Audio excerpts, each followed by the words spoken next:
Hello everyone, please welcome Matt to the channel. He's making his debut on Hammers Chat. If I did this video with you a few weeks ago, Matt, I'd imagine you'd been very happy. Bournemouth sitting, second, fourth in the Premier League. You've dropped down a little bit, but how's your season going so far? A lot better than I'm sure people would have expected with the noticeable players that left during the summer. So again, I think as normal, we were kind of tipped to sort of be at the bottom end of the league. So I'm really pleased. It's a bit disappointing in the last two games that we've played, and obviously we slipped down the table a little bit. But at this time of the season, I tend to see what points are on the board, and I feel that's more important really at this stage of the season for us than our league position. But very pleased with how we've started, our new additions are settling in well as well. So really happy, to be honest. In the summer, obviously, you mentioned there was a high turnover. Maybe it's not so much quantity, but it's more the players in particular that left. Three of your back four went out. You had to change in goal because of the loan move and stuff like that. Were you concerned at all, or were you quite confident in Bournemouth's ability to identify and then recruit players? Yeah, I think as a fan, there's always that sort of doubt element, isn't there? There's always, you're seeing players go out the door and players that have performed consistently well for us, leave us. And, it does give you that sort of element of doubt. But, for us and a lot of Bournemouth fans, we have a lot of belief in our recruitment department. So a former player, Simon Francis, is the technical director. And we've also got Pinto, who is the president of the Football Inside as well. So those two have been excellent at spotting additions and to bring in new recruits. So there was that element of like, that's Dino gone and Dean Howson off to Real Madrid, Kirkes off, and like you say, Kepa, who played in goal with us for us all last season. When you start seeing all these names, and then Zabani off to PSG, it is a element of worry. But we have full trust in the recruitment department. So even though, like I say, there was doubt there, there was still that element of let's not panic. Let's see who we bring in, and the players we've brought in. I mean, I'm sure you would have seen them yourself. Take left back for example. Kirkes last season, strong defensively, excellent at going forward. And this season we've brought in Adrian Truffert, who has really slotted into that role. As if Kirkes hasn't left in some respects. We're probably playing a little bit more deeper, but especially from distribution. But in terms of him defensively and getting up the pitch, he's settled into that role pretty well. So that's just one example. I mean, I can give you a couple more if you want. All in all, the recruitment's been really good. In terms of the recruitment, this is the bit I generally don't know, so I'm going to just grab some knowledge off you here. I've admired the way Bournemouth go about the transfer business. I don't think you get enough credit for it. I think Brighton get most the plaudits because they've been doing it for a longer period of time, but also big ticket sales, if you like. They've had players go for north of 100 million. And I think Brentford have had a lot of credit as well, and deservedly so for both of those. And I don't think Bournemouth are quite getting that praise in the media just yet. I think maybe you'll get it now because people are noticing that you've sold three of your back four and you've arguably progressed. So that's impressive. But when Hughes went to Liverpool, I was a bit, okay, is this the key guy? Because it feels like there's going to be a key guy, and Brighton feels protected from that to some extent because Tony Bloom's there. You think, well, he's not going anywhere. So as long as he's the mastermind, Brighton will be all right. And it's the same at Brentford. But at Bournemouth, I generally don't know who I would say is the key figure at that football club. And you've mentioned there you've got your new technical director. I don't know where he's come from. I know you said he's got connections to the club previously, but whether he was recruited from within or he went off and developed his experience elsewhere and you've then attracted him to Bournemouth to replace Hughes, I don't know. So I guess my question is, how have you managed to continue being successful despite such a key figure leaving your football club? Yeah, no, very good question. So Simon Francis, who I mentioned, he actually, when he retired from playing, he actually stepped up to become Richard Hughes is number 2. So he was actually assistant technical director. So I think, reading in between the lines, he's basically just carried on where Hughesy left off, really, in some respects. And I'm sure he's putting his own touch and his own spin on the role as well. So yeah, he's obviously learned the ropes by working directly beneath Richard Hughes. And in terms of Diego Pinto, he actually come from Roma. So it was a role that was created, and he joined the club last summer. I think he was the man behind the Dean Howson move. So in terms of Hughesy going off to Liverpool, Richard Hughes going off to Liverpool, Simon Francis has stepped up to that technical director role, and is basically, I think, from an outsider looking in, he's continuing on with how Hughesy did it. So and it's nice to also have brought in Pinto as well, because then that obviously gives us more of a recruitment scope as well. So both doing very, very well, and like you say, deservedly so. Brighton and Brentford have had the credit. Have we had that credit? Yeah, you're spot on. We haven't at the minute, but I think it's our time now to definitely get some credit in that department. And that's my answer. That's my question answered. Thank you very much, Matt. Right then, two contracts I want to discuss. You can probably guess which ones they are. We'll go with your gaffer first of all, Iraola. Contract expires at the end of this season. I know there's been some talk, negotiations are ongoing. I'm not going to put words in your mouth and say what I think, but what's your interpretation of it as a Bournemouth fan? Are you worried that you're going to lose him?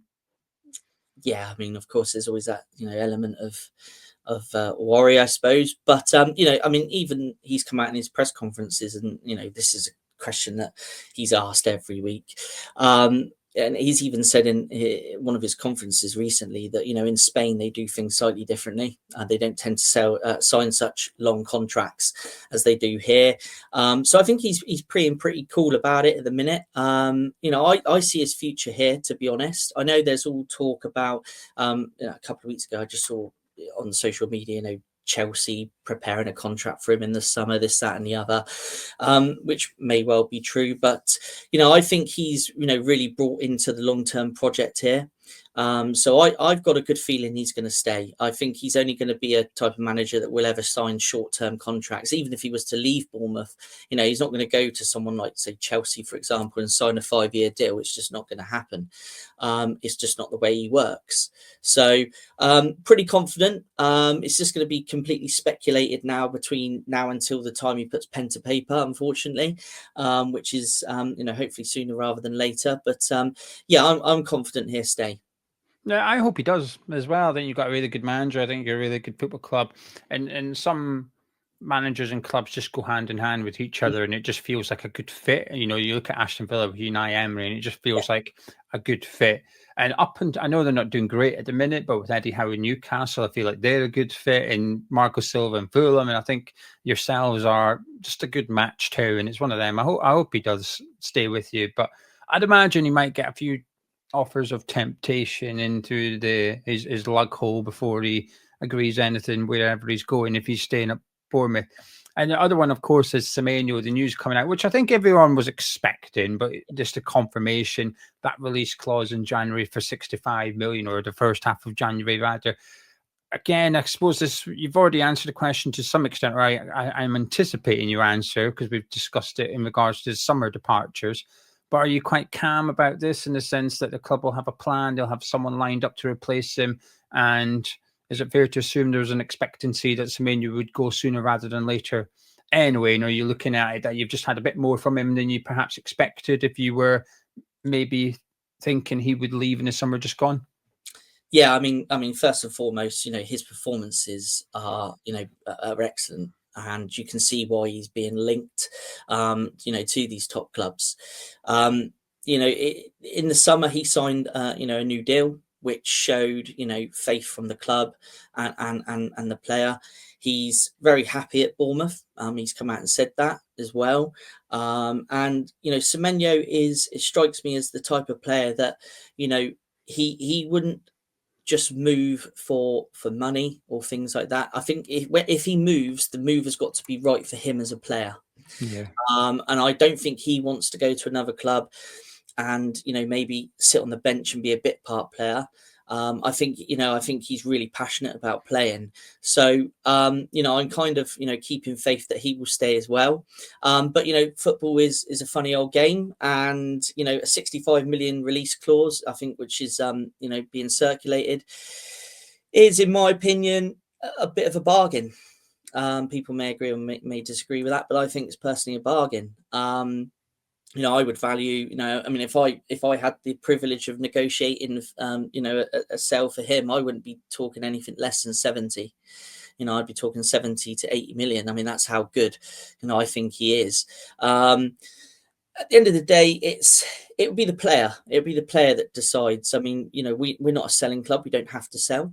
But at the same time, we don't stand in players' way of progression, because, long term, if we were to stand in players' ways, we wouldn't be able to attract the likes of your Kirkezes and your Dean Housens that, we've attracted in the past who have now gone on and progressed their careers, So, the club wouldn't stand in his way. It will be the player that will decide. And like I say, I think, Semenyo is a very, very level-headed player. And I think, playing regular football is very, very important for him. So, yeah, I'm very confident. I think you can probably tell that, I'm keeping my confident head on here that he will stay with us, because he's very important to our long-term plan as well. I mean, our owner's been very open with the ambitions that we've got. They wanting to achieve Europe within a 5-year period. We're technically probably about halfway through that now. So, the owner and the club see Semenyo as an important part of that. And I think Semenyo is also very brought into that project. So, yeah, hope he stays. From the owner's ambitions to your ambitions for this season, what are you hoping? Come the end of the season, full-time whistle goes in May. What are you hoping Bournemouth have achieved? Obviously, Europe would be lovely, but at the same time, I tend to try and keep my feet on the ground. I think if we can equal last season, or maybe slightly improve the positioning, then that would be great. Europe. I think Europe would be the cherry on top, shall we say? If we manage to, excuse the pun, if we manage to, achieve that this season, that would be great. But I'm not going to sit here and say, I expect us to be in, the Conference League or Europa League, come the end of the season. I just think, we've made steady progression since Andoni's come in, and it's been really good. We're watching great football week in, week out. Probably wouldn't count the Villa game in that one, but other than that, football's been absolutely excellent. So yeah, for us at the minute, I think we're all just enjoying the ride. And if we manage to achieve Europe at the end of the season, then yeah, like I say, that would just be, a great finish, but not something that I'm personally expecting. Yeah. Just be an added bonus. Right, from your team to my team, what do you make of West Ham? Do you know what? I've always had a soft spot for West Ham. I won't lie. Obviously, mainly because because of the connections we've had over the years. I mean, when I started supporting Bournemouth and going to games, it was kind of the tail end of the Redknapp era, and obviously he went to you guys. And throughout the years, we've had a lot of loan players from West Ham. So, like your Steve Jones, your Rio Ferdinands, your Jermaine Defoe's, so we've always had kind of like a good relationship, I think, in terms of, in a footballing term.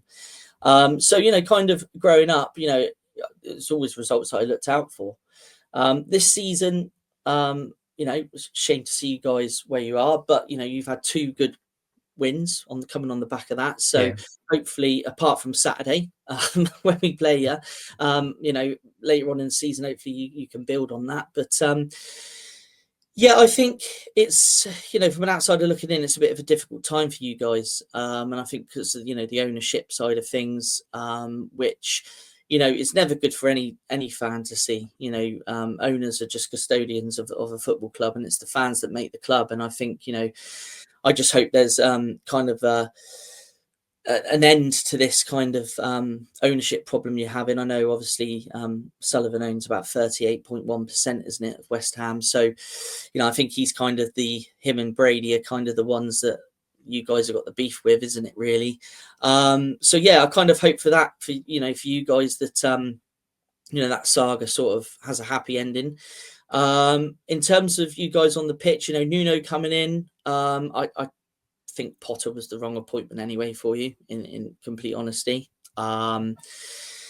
So I'm surprised he probably lasted as long as he did. Is Nuno your long-term answer? I don't know. I think he needs a transfer window. I think he needs to probably sell some that you've got already and bring in some of his own men just to kind of really put a stamp on it.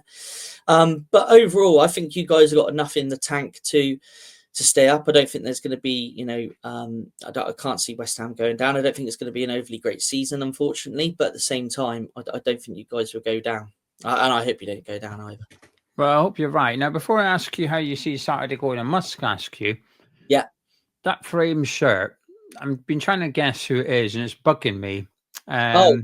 I've been racking my head as to who it could be, because I don't even know if Junior Hoylett used to play for you or not, but that's in my head. But I didn't think there's enough characters. So who is it? Oh, well, that's an easy one. I should have got that. Bloody hell, Gio. Is he not number 8 now? Yeah. That's throwing me. Yeah, I had one. I had that signed, personally by him a couple of Christmases ago. I've got loads of shirts. That one I haven't even took out the wrap yet and frame and put on the wall yet. So did yeah. Junior Hoylett play for Bournemouth? Am I imagining that? I must be imagining that, because I was sitting here and I was like, Junior Hoylett's not played for Bournemouth. No. I was like, I don't think he has, but I was trying to think of someone's surname that had a double T. I should have got Scott, but then the 4 threw me because he's number 8 now. Yeah. Anyway, right. Well, I now know it was bugging me. I've been sat here trying to guess who it was. Right, Saturday. How do you see this game going? Yeah, do you know what? We've got quite a few injuries, or players rumoured to be possibly out, which Semenyo's been mentioned as one of them, which I'm sure would probably please you guys. But yeah, I still think we've got enough depth for players to come in. Some of our players have had a good international spell as well. David Brooks has had a good spell with Wales. He got a goal, which will hopefully keep his confidence up. He's been performing really well this season.